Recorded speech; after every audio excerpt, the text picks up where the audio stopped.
Alors, après avoir vu rapidement là, le dragon et la bête de la mer, je voudrais faire un petit topo rapidement sur la bête de la terre. Donc Saint Jean continue à nous décrire sa vision. Je vis ensuite surgir de la terre une autre bête. Elle avait 2 cornes comme un agneau, mais parlait comme un dragon. Un agneau, c'est donc le petit d'une brebis, d'un bélier. Et si vous allez regarder des images sur internet, vous verrez qu'il n'a pas de cornes.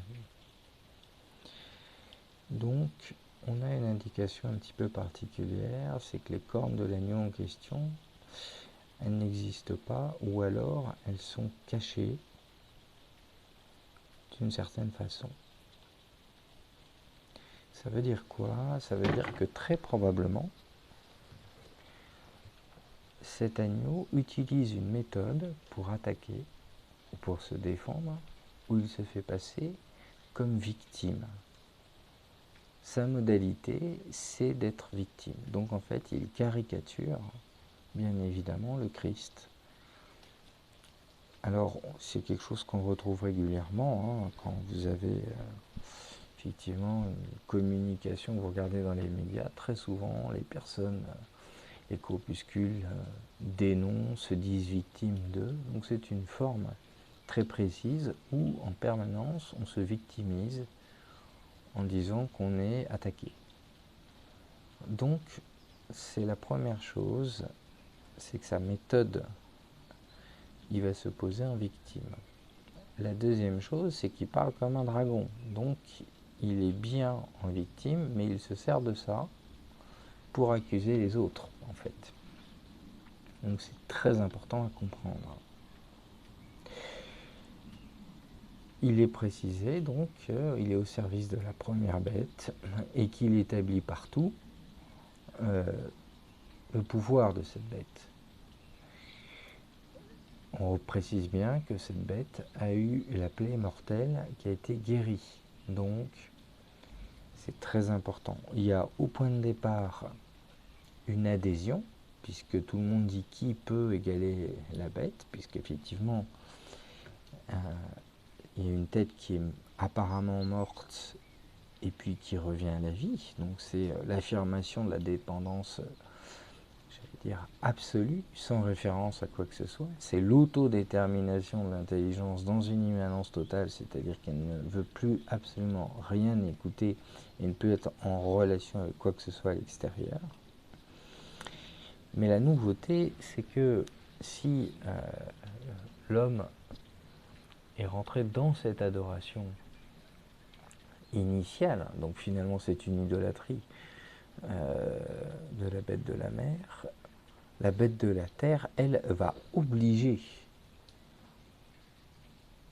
à vénérer la bête de la mer. Et ça, c'est très important.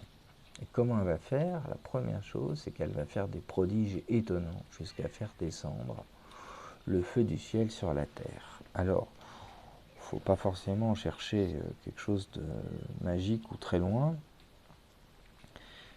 C'est juste ce qui se passe pour nous quand nous avons une démonstration de puissance, peu importe laquelle c'est.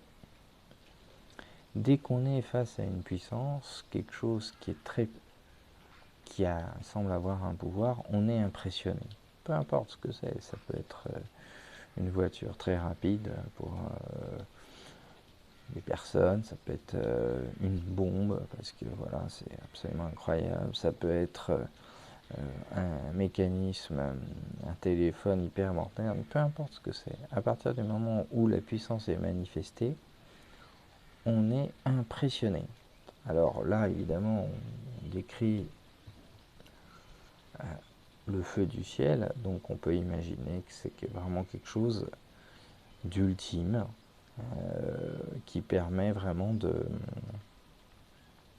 j'allais dire de mettre tout le monde d'accord, un peu comme une sorte d'énergie nucléaire ou quelque chose comme ça. Je n'ai aucune idée si c'est ça ou pas, mais aujourd'hui c'est l'énergie la plus puissante que nous connaissons.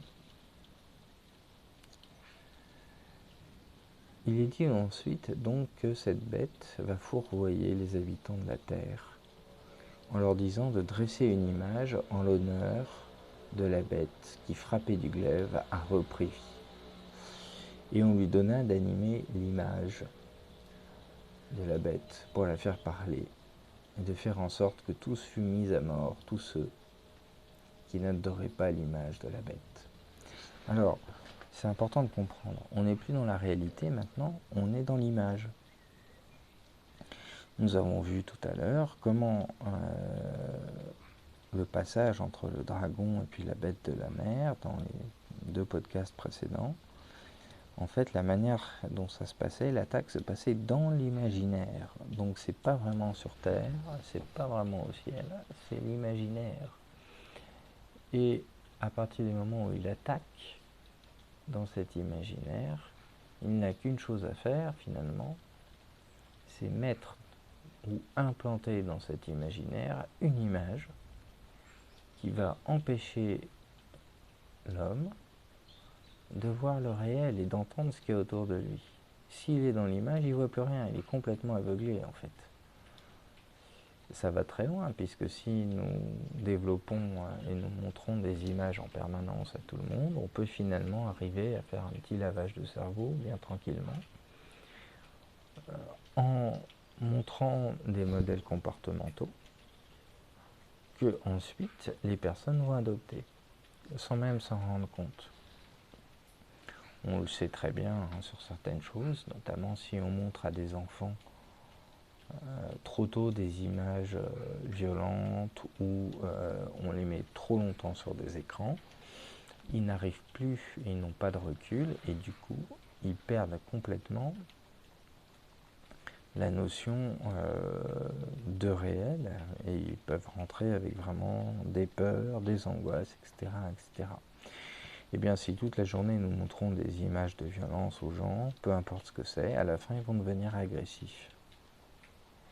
Donc, c'est important de bien comprendre comment ça se passe. L'attaque du dragon, de la bête de la mer, est donc le moyen utilisé par la bête de la terre, c'est la puissance, mais qui passe dans l'imaginaire pour implanter dans l'esprit de l'homme des images pour que celui-ci rentre dans des comportements. En fait, ces comportements n'existent pas. Ils sont créés de manière complètement virtuelle. Ça peut être peu importe ce que c'est, ça n'a aucune importance. À partir du moment où vous validez un comportement que vous voyez sur un écran, vous pensez que ça peut être vrai, l'image vous l'absorbez, mais il n'y a pas de présence. C'est ça la particularité. Ce qu'il y a devant vous, c'est un écran, pas la vie. Et en fait, il y a une caricature de la vie sur l'image. Et c'est très important à comprendre. Ça ne veut pas dire que ça explique tout, loin de là, mais ça montre qu'à un moment donné, on peut perdre une objectivité parce qu'on est sur des écrans un petit peu trop et qu'on n'arrive plus à voir qu'en fait, c'est pas la vie, tout simplement. Alors, on tombe dans des comportements qui peuvent être belliqueux, agressifs, des modèles complètement individualistes qui s'opposent, en fait, à la relation simple avec l'autre.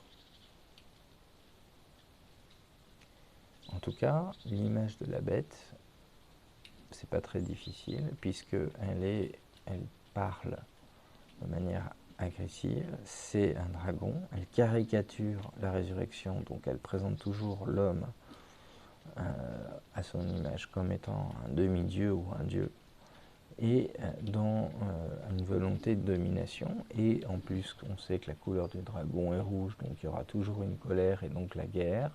Donc si vous mélangez tout, vous allez vite trouver un petit peu les contenus en question. Ce qui est important, c'est de comprendre que l'image de la bête, tout le monde est obligé de l'adorer. C'est important à comprendre. Tous ceux qui n'adorent pas sont mis à mort. Tous ceux qui révèlent ce qui se passe sont mis à mort. Il nous est précisé ensuite que par ces manœuvres, tous petits et grands, riches, pauvres, libres et esclaves se feront marquer la main droite ou le front. Et nul ne pourra rien acheter ni vendre s'il n'est marqué au nom de la bête ou du chiffre de son nom. Alors,